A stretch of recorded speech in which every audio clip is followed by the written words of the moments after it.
Halo semuanya. Selamat datang di podcast kami yang agak jelas gini ya, nggak jelas ya. Jadi sebelumnya perkenalkan nama saya Henry. Nama saya Yusuf. Nama saya Akan.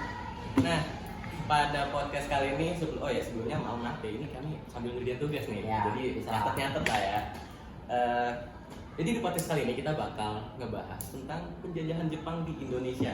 Benar nggak tuh? Iya, sesuai sama materi yang mau kita cari juga kan. Iya. Itulah. Nah, jadi kalau kita ngomongin penjajahan Jepang di Indonesia ya, yang paling terkenal tuh tentang kekejaman mereka dan juga kelicikan mereka, apalagi tentang propaganda yang mereka sebarkan tuh, ya nggak?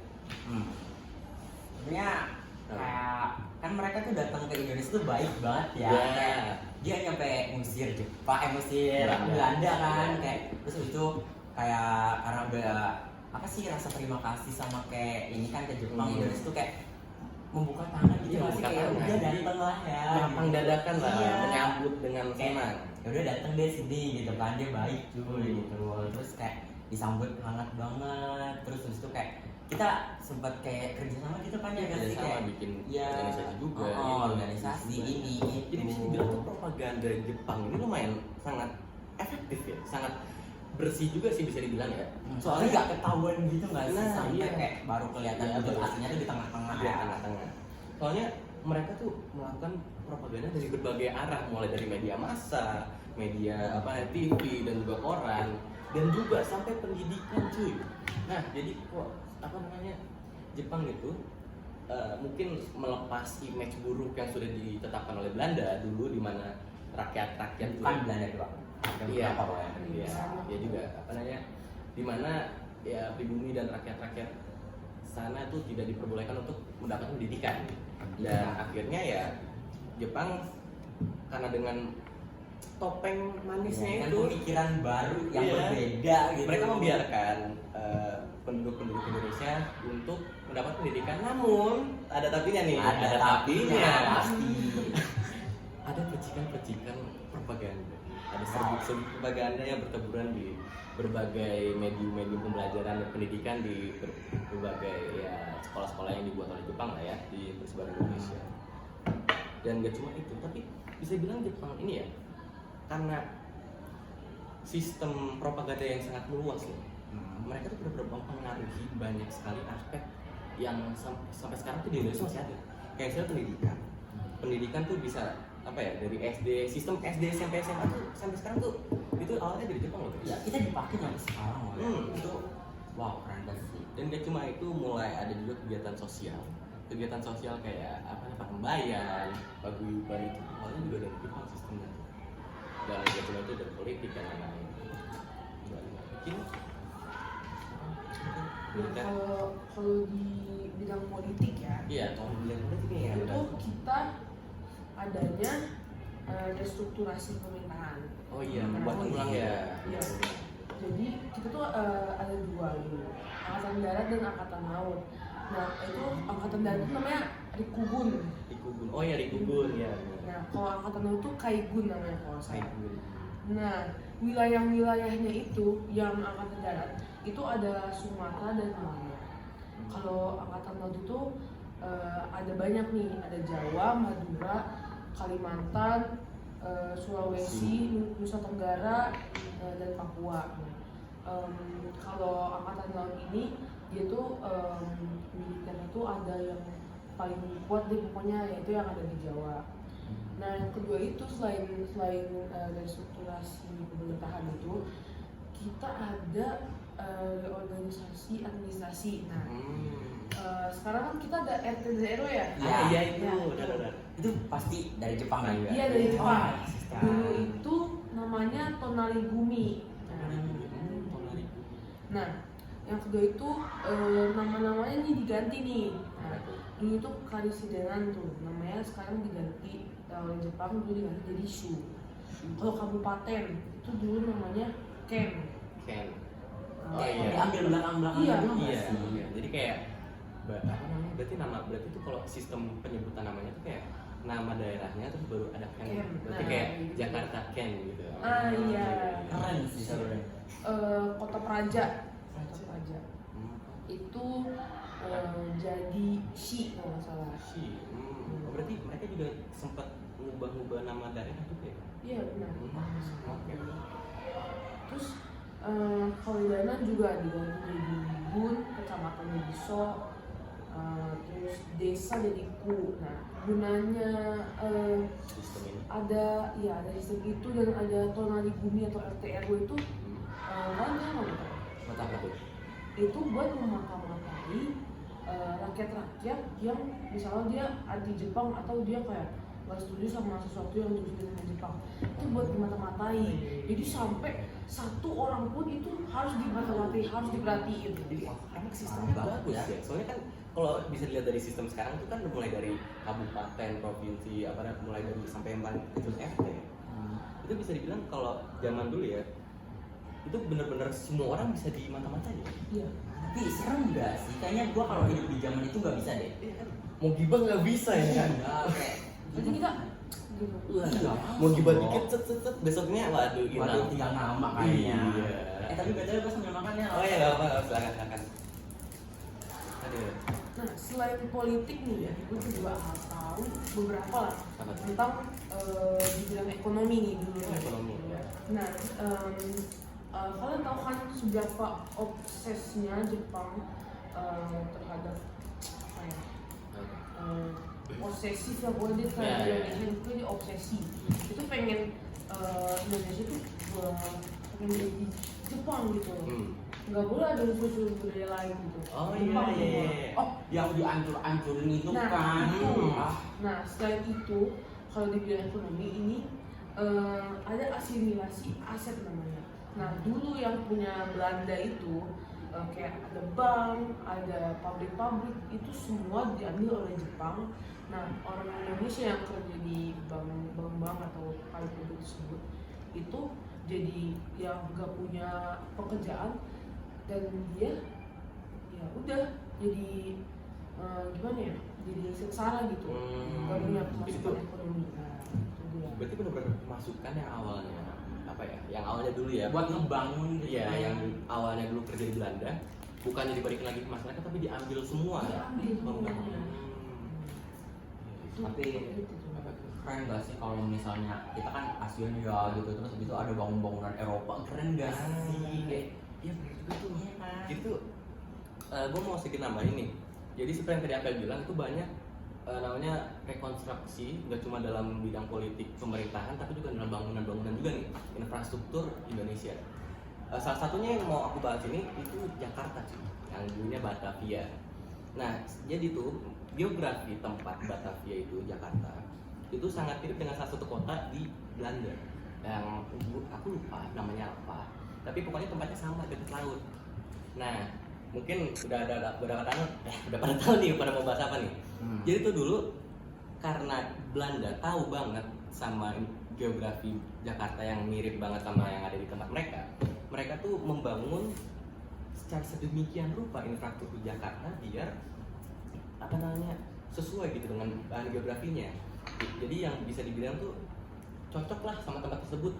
Jadi yang kayak bisa dibilang tuh yang pinggir laut itu kan kalau sekarang tuh bisa dilihat tuh banyak banget ancaman-ancaman banjir yang terjadi di Jakarta kan.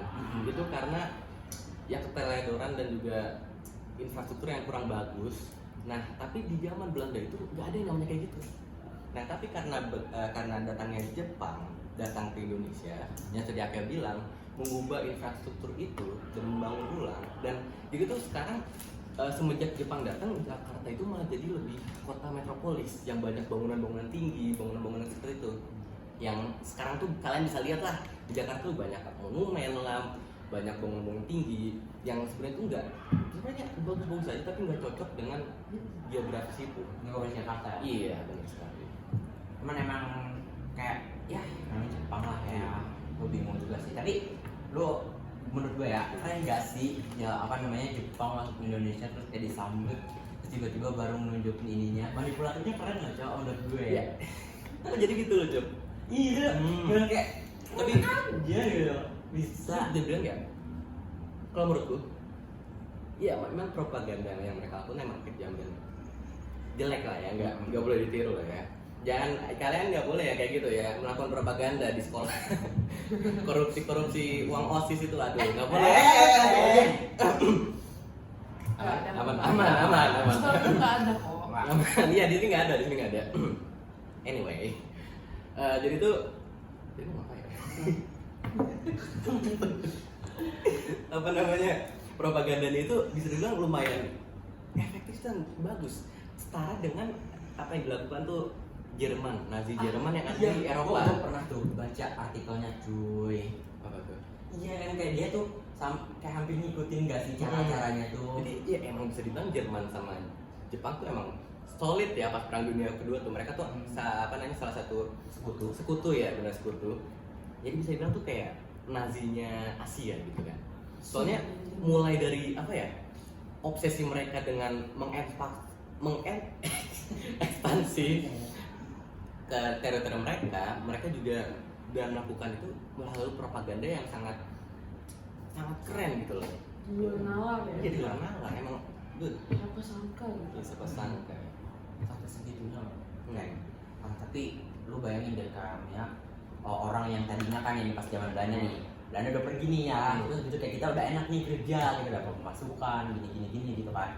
Terus tiba-tiba Jepang datang terus habis itu dihancurin jadi apa namanya, kerja paksa lagi, uangnya diambil ya, dan lebih kejam daripada Belanda. Gila sih, gua shock sebenarnya itu. Tapi ya, kalau ada yang mikir, kenapa sih orang Indonesia yang pada masa Jepang, kenapa mereka nggak keluar negeri aja, mereka naik perahu gitu, kerja sama negara-negara lain.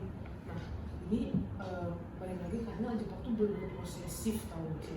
Jadi di Indonesia dulu dijadiin swasembada.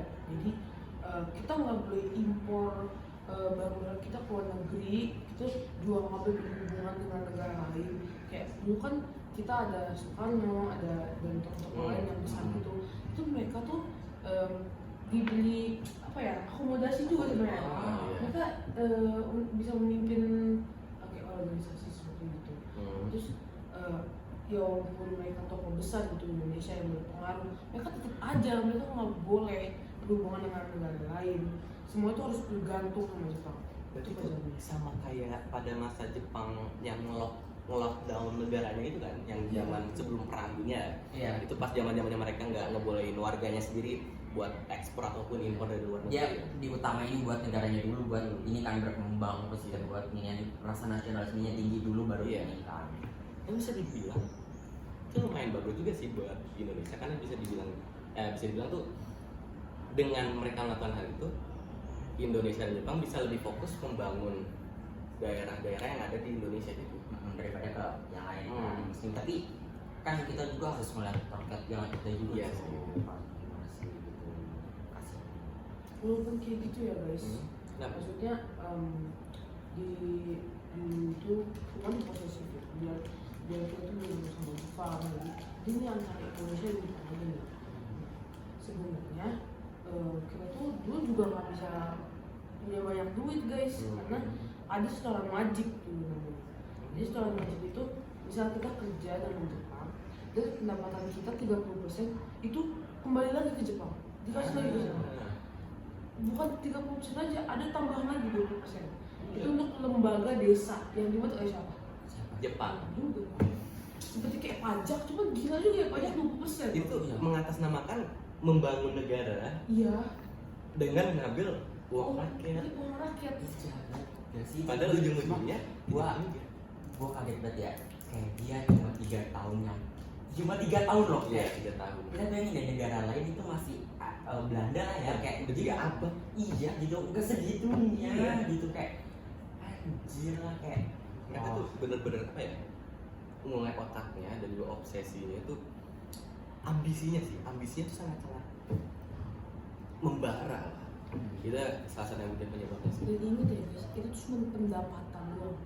Berarti bukan kayak setiap berapa sekali gitu. Enggak sih, tiap dia dapat duit, nah itu 20%, 30% itu ya diambil gitu. Berarti nggak cuma dari Jadi pendapatan kewajiban. gaji, tapi dari semua. Iya. Jadi kalau misalnya gue mau jual tanah, uang yang harusnya gue dapat itu 30%-nya di Jepang lagi. Ambil. Terus 20% kita ambil lagi. Buset. ada lagi. Nah, Gimana cuma nggak mau? 20% doang, 40% untuk diri sendiri. Terus juga ada nih kejahatan nih. Kadang 40% untuk diri sendiri tuh kadang diambil juga sendiri. Gue belum terlalu baca gender itu seperti apa, cuman memang adalah kelicikan kayak gitu di Jepang. Iya. Tapi kayaknya sistem kayak gitu masih ada sampai sekarang ya. Halo semuanya, kembali lagi di sesi kali ini. Tadi kita habis break ya, istirahat dulu dan kita kedatangan tamu. Silakan kenalan diri. Kenalkan, nama gue Maulidah, biasa dipanggil Maul. Iya. Maul gitu. Maul ya. Nggak Kalau usah ada gitu. ininya, Maul. Iya. Maul gitu. Harus miring kepalanya, kalau nggak miring bukan Maul. Oke. Nah jadi di sesi kali ini kita bakal lanjutin pembahasan yang tadi dan juga Apa nih? waduh, Oh, ketinggalan ya. ketinggalan ya. Enggak banget nih. Tapi ya nanti selain melanjutkan pembahasan tadi kita juga bakal Maul akan menambahkan pembahasan materi juga. Ya mungkin lanjutin. Oh ya. Kan tadi kita jelas-jelasin nih kan propaganda-propagandanya nih. Tapi kita belum jelasin nih kenapa sih apa namanya kayak Jepang ini obsesi banget pengen nguasain Indonesia, datang gitu kan Ah, iya, nguasain. Iya, kenapa? Sampai kayak dia bener-bener ngehancurin semua yang Eropa kan. Tapi ada yang tahu nggak latarnya di mana? Gua tahu. Apa tuh? Jadi ketika Jepang itu pada saat Perang Dunia mulai itu kan hanya cuma Jerman, Inggris dan juga itu kan Amerika belum ikut masuk. Dan pada saat Jepang mulai melakukan ekspansi dan juga akhirnya melakukan pengaboman pada Pearl Harbor, itu yang mengakibatkan ikut masuknya Amerika di Perang Dunia Kedua dan juga Jepang juga ikut masuk dalam Perang Dunia Kedua. Nah karena hal tersebut Jepang itu mulai melakukan ekspansi, mulai menyebar ke daerah-daerah seperti Korea dan lain-lain. Nah Amerika menghadapi permasalahan ini di mana Jepang masuk Perang Dunia, ikut perang, mereka tuh mulai melakukan memilih arah yang lebih diplomatis, di mana mereka mengkat jalur ekspor dan impor Jepang, di mana mereka tuh ya memotong jalur perdagangan mereka lah dari oli, emas dan lain-lain yang bisa dibilang tuh apalagi minyak yang bisa dibilang tuh sangat dibutuhkan untuk mesin-mesin perang, pesawat, tank, kapal dan lain-lain lah.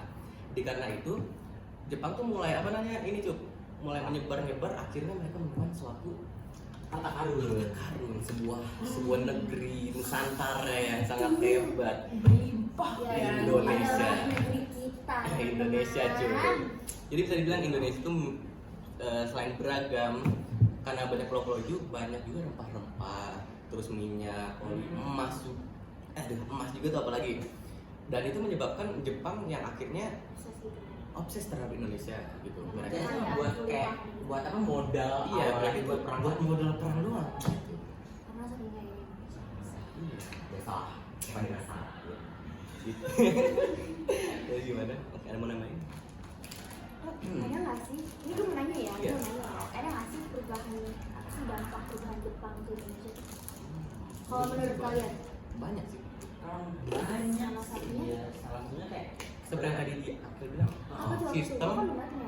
sistem pemerintahan, mulai dari provinsi, daerah ya, provinsi, kabupaten itu awalnya tuh sistem kayak gitu, RT RW tuh udah awalnya dari Jepang gitu. terus sama sistem pendidikan juga tuh. Nah, Dulu awalnya kan kita nggak dibolehin nih belajar nih, terus tiba-tiba kayak akhirnya dibolehin belajar lagi, tapi apa namanya ada bumbu-bumbu dia bentuknya propaganda. Ini nih kayak kan ada SD nih Iya. 6 tahun, SMP 3 tahun, SMA 3 tahun, itu juga dari Jepang. Nah, iya. Kebanyakan kan jadinya. Iya, jadi itu sistem pendidikan dari Jepang tuh. Itu salah satunya.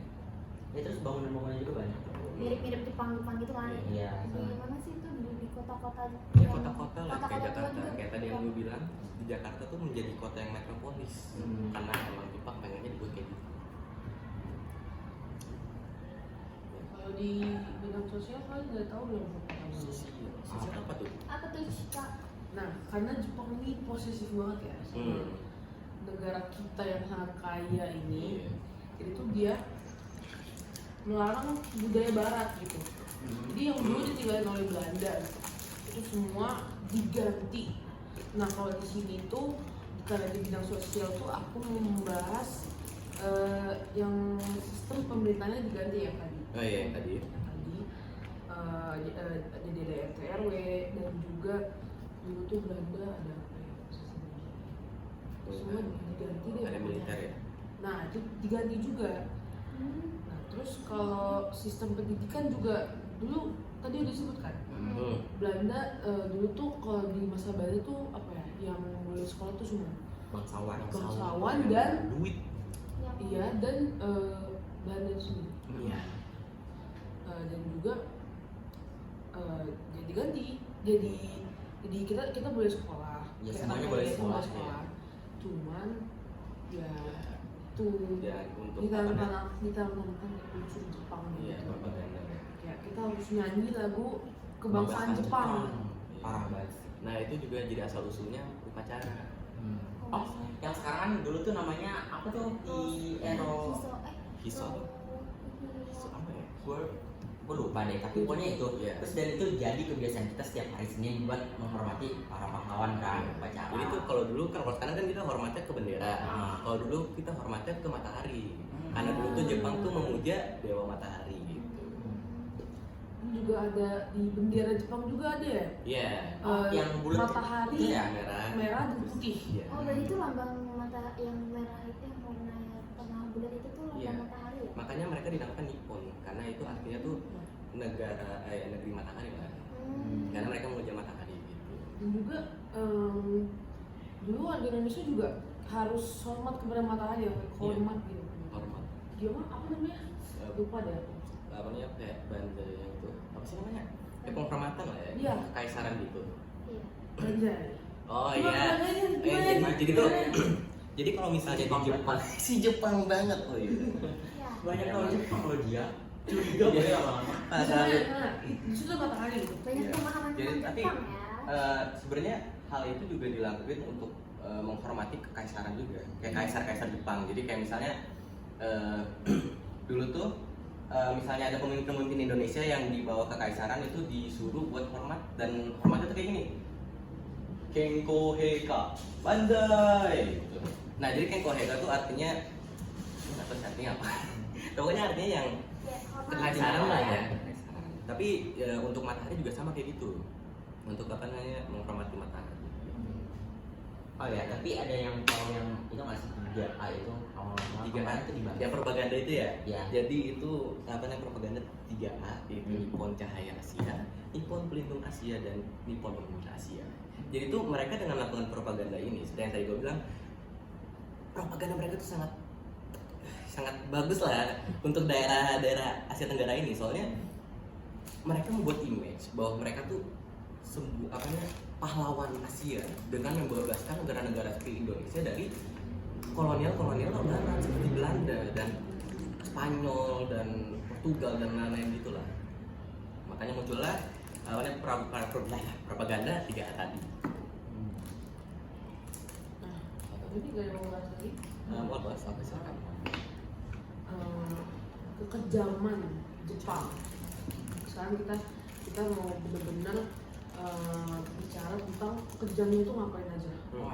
Ini yang udah sampai menyerang fisik ya. Nah itu tuh kita tuh dulu dieksploitasi oleh Jepang ya. Nah kalau dari laki-laki itu ada yang namanya romusha. Tidak paksa. Dia paksa. Ingat gak kita tadi membahas kalau semua bangunan bekas Belanda yang ada unsur Belandanya atau unsur-unsur budaya lain juga itu semua dihancurin kan. Karena itu juga kayak Romusa tuh gila-gilaan gitu, bukan cuma kayak pembangunan untuk kayak jalanan gitu, enggak, itu untuk membangun bangunan yang habis diruntuhin Dibangun lagi. nah itu juga diterapin Romusa itu. Nah, Romusa itu adalah kerja paksa. Jadi kalau laki-laki itu disuruh kerja paksa, Ini wajib militer ya kalau nggak salah. wajib militer dia juga. Itu juga ada. Nah kalau di kalangan perempuan nih ada yang namanya PS. Ya. Nah itu namanya dulu Jubun Yansi. Nah itu perempuan dari Indonesia itu nanti kalau ada yang cantik itu Bakal diambil. diambil. Nah, Iya benar-benar banget. Sumpah. untuk dipakai oleh kayak Tentara-tentaranya ya. Jepang. Kayak Itu. yang sama istri. Nah, yang soalnya kan ada- jauh kan. Iya, Jepang. Kita jauh. nggak bawa istrinya aja ya. Ya kan nggak bisa dong, kan beda lembur. Tapi ya seperti yang Atta bilang tadi itu yang wanita itu tuh sampai saking mereka nggak mau diambil dari sama tentara Jepang, mereka sampai ada yang ngebuat ngejelek-jelekin mukanya, bahkan sampai ngebuat cacat, kayak ada yang ngelukain gitu gitulah. Dan ini fun fact ya, di dulu tuh di sekitar Batavia, Jakarta, Jepang sempat ngebuat daerah tempat buat prostitusi wanita lah seperti itu. Dan iya pusatnya lah ya. Dan sampai sekarang masih ada bangunannya masih tua. Dan lebih kagetnya lagi waktu itu aku soalnya pernah kesana juga ya, ke Jakarta, ke daerah situ, aku lupa daerah apa itu, lewat doang, lupa lewat.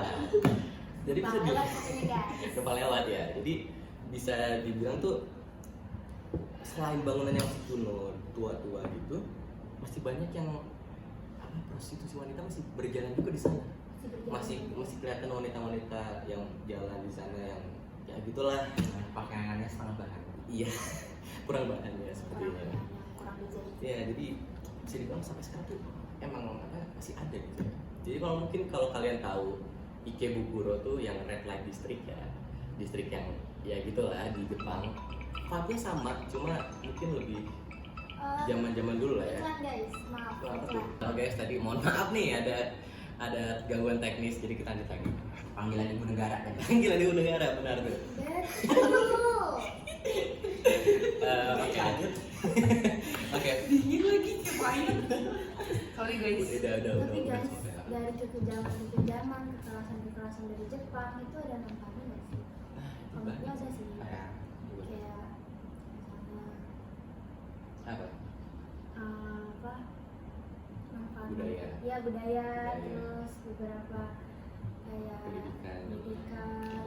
Kayak yang tadi Akel bilang juga kan sistem pemerintahan. Dan kalau gue nambahin itu, kalau kalian tahu seperti yang tadi saya bilang juga, itu Jepang tuh kan lagi mempersiapkan perang untuk melawan pihak Barat, Amerika dan lain-lain juga, Eropa, pokoknya bangsa Barat lah.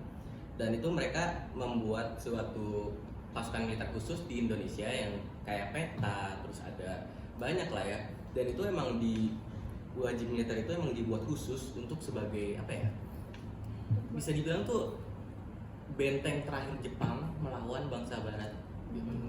Jadi itu frontline lah ya, baris depan. Jadi makanya dibuat pasukan-pasukan militer, dan sampai sekarang itu yang membuat pasukan militer kita tuh sekarang tuh bagus. Itu tuh asal usulnya Kopassus yang menjadi salah satu pasukan militer yang paling bagus di Asia dan ya mungkin dunia ya. Makanya sih bagus banget. Emang dia tuh Tentara Sampai cewek- sekarang loh. tentara ceweknya aja tuh kayak bagus banget jalan. iya sering banget dari sini. bagus lah ya. Ya pasti banget. Iya, pasti banget. Aduh. Jadi emang apa? Emang banyak hal yang dari Jepang dulu yang mungkin ada baiknya juga sih, seperti kita ambil positifnya ya. Jadi nggak cuma negatifnya doang, kayak militernya gitu lah. Iya sih, kita harus jadi orang negatif. Positif ya Ah. teman-teman. Hampir lah. Mulutnya tipe ya teman-teman, mohon maaf ya. Iya. Jadi gimana? Ada yang mau dibahas lagi nggak? Oh ya, tapi supaya ini ada untungnya banget. Lu tau gak sih kan, kayak kita nih apa namanya, sebelum kemerdekaan kan Jepang ini kan di ini ya, apa namanya, dibom. Terus itu kan ada berita kan, tuh yang disampaikan sama Sultan Syahrir. Nah itu coba itu bagus banget gara-gara kayak dulu kan kita di Indonesia nih, kita belajar bahasa Jepang kan, dianjurin. Terus iya. itu bermanfaat banget. Coba kalau kita nggak disuruh belajar Belajar. bahasa Jepang, terus Sultan ada berita kayak gitu, kita nggak tahu itu bahasan apa, tapi karena kita mengerti jadi kita bisa mempromosikan kemerdekaan nih. Cuy, keren banget. Itu manfaatnya Iya. sih menurut Jadi gua. kita mengerti bahasa Jepang kan. Iya. Iya, terus kayak jadi kayak kita tuh nggak sia-sia juga gitu Iya. nggak sih? Jadi kayak sebelumnya jadi agak bumerang balik lagi nggak sih ke Iya. dia gitu kan, berkat dia kita bisa merdeka gitu. Oke. Terus apa namanya, kan dari ini nih yang gue ingat banget dulu tuh, gue juga kan itu tuh suka dipakai pas sembunyiin juga kan. Wah. Masih dipakai. Iya masih. Jadi kayak bunker gitu kan ya. Iya, itu jadi kayak kadang sekarang karena udah nggak kepake, jadi kayak dipakai buat apa namanya? Wisatawan. Oh iya, wisatawan ya. Nah, jadi sumber penghasilan nih. Bagus dong. Jadi mungkin kaya di Indonesia nih. Iya. Iya. Mungkin iri dan Jadi bisa dibilang ya dari penjajahan Jepang ini terlihat kejam dan emang kejam ya. Sekali lagi emang kejam ya. Tapi bisa dibilang kita bisa ambil hal positifnya lagi dari hal tersebut. jadi Mungkin- orang positif. Ya. Mungkin gitu aja kali ya. Nggak ada yang mau nambah lagi? Ada sedikit Apa tuh? Lo tau gak sih ternyata anak muda Jepang sekarang atau yang kayak pokoknya yang baru-baru lah ya, yang kayak nggak tahu masa kelam Jepang itu kayak Oh dia iya. tuh dia nggak tahu kalau Iya. Jepang itu pernah ngejajah. Iya, jadi tuh dia tuh viral banget. propaganda mereka seperti aku bilang emang sangat bersih dan efektif. Iya, bahkan rakyat dia Rakyat sendiri sendiri loh sampai Jadi sekarang. kasih tahu, cuy. bahkan ada orang Indonesia ngasih tahu bahwa katanya Jepang itu udah apa namanya iniin Indonesia tapi nggak dipercaya gitu Iya. karena dia nggak tahu sejarahnya di ini nggak ada. Ya mungkin Mungkin sih. ya mungkin di situ aja ya. Karena udah sore juga kan. Iya, udah sore juga, udah mau maghrib nih ya. Tugas kita juga udah selesai kan. Iya, udah selesai nih. Udah malu nggak sih? Iya. Gimana maksudnya? Jadi BTW sebelum kita selesai, jangan lupa like videonya, share ke teman-teman, dan juga di channel ini aku juga udah bikin film drama ya dari kelas kita. Jangan Jadi ditonton. kalian nonton, like, semuanya di like, di share, Komen, share ke seluruh grup penjuru warga dunia. semuanya. Pokoknya. Paguyuban, pertembayan. Nah tuh manajernya sampai ngomong tuh. Ya ini gitu lah ya. Ya Kalian harus tahu perjuangan bikin itu. bener banget. Kalau kan lagi capek, terus kalian baru relax, sekarang nonton video itu. Nonton. Yaudah. Kalau makin gila jangan salahin. Iya. Yaudah mungkin sekian dari kami. Ya. Dadah. Thank you,